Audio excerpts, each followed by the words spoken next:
सन 61 हिजरी की गर्म और तपती हुई दोपहर थी।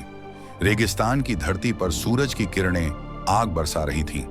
यह जगह थी करबला, जहां इतिहास की सबसे दर्दनाक और अजीम कुर्बानी लिखी जा रही थी। एक छोटी सी जमात थी, बच्चे, औरतें और कुछ बहादुर मर्द। इस काफिले की अगुवाई कर रहे थे हजरत हुसैन इब्न अली, यानी पैगंबर मोहम्मद सल्लल्लाहु अलैहि वसल्लम के प्यारे नवासे।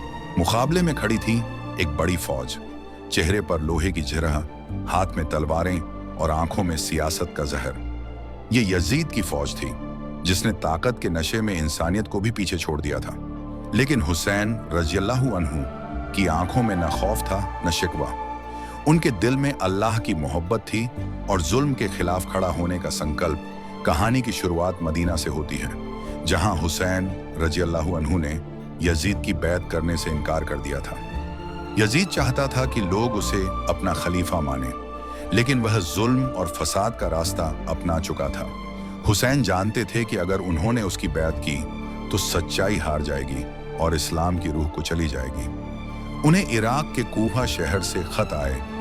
हजारों लोगों ने उन्हें यकीन दिलाया कि वे हुसैन का साथ देंगे और उन्हें यजीद के खिलाफ खड़ा करेंगे। हुसैन ने अल्लाह पर भरोसा किया और अपने परिवार और चंद साथियों को लेकर कूफा की तरफ रवाना हो गए। लेकिन जब वह करबला पहुंचे तो वहां उनका रास्ता रोक लिया गया। यजीद की फौज ने उन्हें रेगिस्तान में घेर लिया।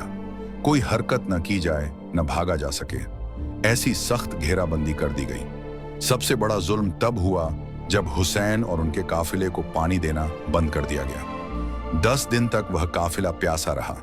रेगिस्तान की तपिश, बच्चों की सूखती हुई जबानें और माओं की जलती हुई निगाहें, यह सब कुछ उस जालिम फौज ने देखा, लेकिन दिल नहीं पसीजा।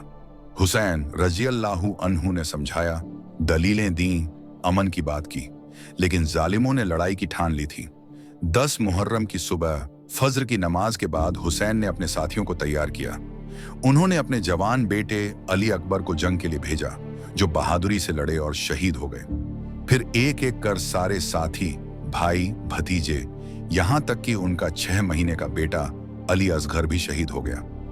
अली असगर को हुसैन ने अपने हाथों में उठाया और कहा, अगर मुझे पानी नहीं देते तो इस मासूम को तो दे दो।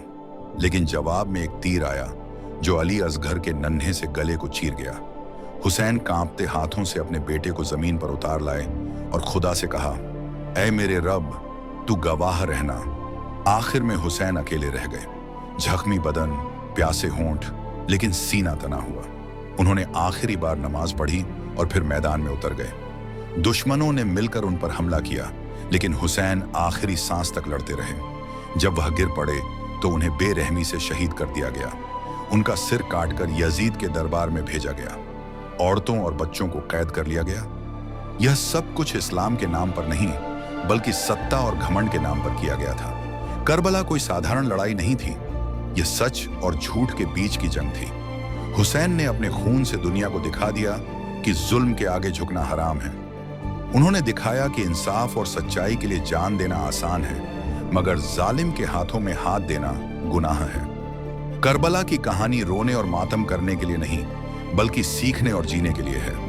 यह सबक है, जब हुसैन जैसे सच्चे लोग खड़े हो सकते हैं तो हम भी हर जुल्म और नाइंसाफी के खिलाफ आवाज उठा सकते हैं। हुसैन मरकर भी जिंदा है और यजीद जीकर भी मरा हुआ।